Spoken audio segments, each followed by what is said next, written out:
Assalamualaikum semua. Balik lagi di channel Mama Emput. Kali ini Mama Emput mau ngebagiin resep puding cappuccino cincau cup. Penasaran kan sama cara buatnya? Simak videonya sampai habis ya. Tapi sebelum masuk ke videonya, bagi yang sudah subscribe saya ucapkan terima kasih, dan bagi yang belum silahkan tekan tombol subscribe-nya. Bahan untuk cincaunya: 1 bungkus Nutrijel cincau, 100 gram gula pasir, dan 700 ml air. Bahan untuk puding cappuccinonya: 1 bungkus agar-agar plain, 100 gram gula pasir, 500 ml susu cair, 400 ml air, dan 2 bungkus bubuk cappuccino. Siapkan panci, tuang Nutrijel, gula, aduk sebentar supaya tidak menggumpal, dan tuang air.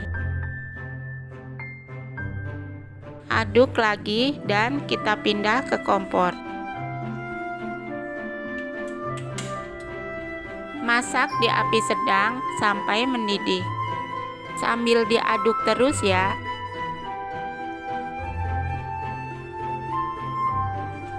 Jika sudah mendidih, matikan kompor dan angkat.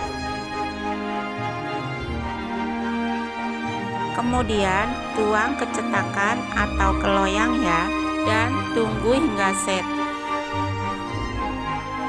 Jika sudah set, sisir pinggirannya supaya mudah dikeluarkan. Setelah itu, potong cincau menjadi bentuk dadu. Lalu sisihkan. Siapkan panci, tuang agar-agar, gula, bubuk cappuccino, susu cair, dan air. Kemudian aduk sebentar.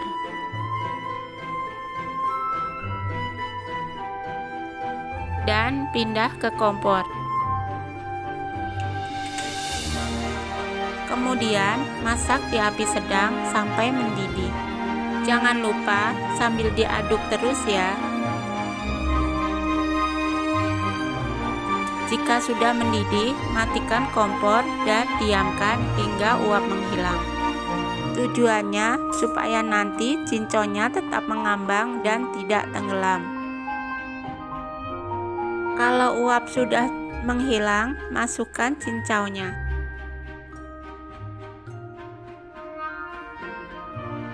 Dan sisihkan sebentar. Siapkan cup dan tuang adonan ke cup sampai penuh. Kalau saya pakai cup gerigi seperti ini ya. Dan tunggu hingga set. Dan puding cappuccino cincau cup siap disantap. Sebelum dimakan, bisa taruh di kulkas lebih dulu ya, agar lebih enak. Rasanya enak banget, mirip sama minumannya. Puding ini bisa buat ide jualan loh. Harganya sesuaikan aja dengan daerah masing-masing. Kalian jangan lupa bikin puding ini di rumah ya. Terima kasih sudah menonton. Sampai ketemu di video Mama Emput selanjutnya.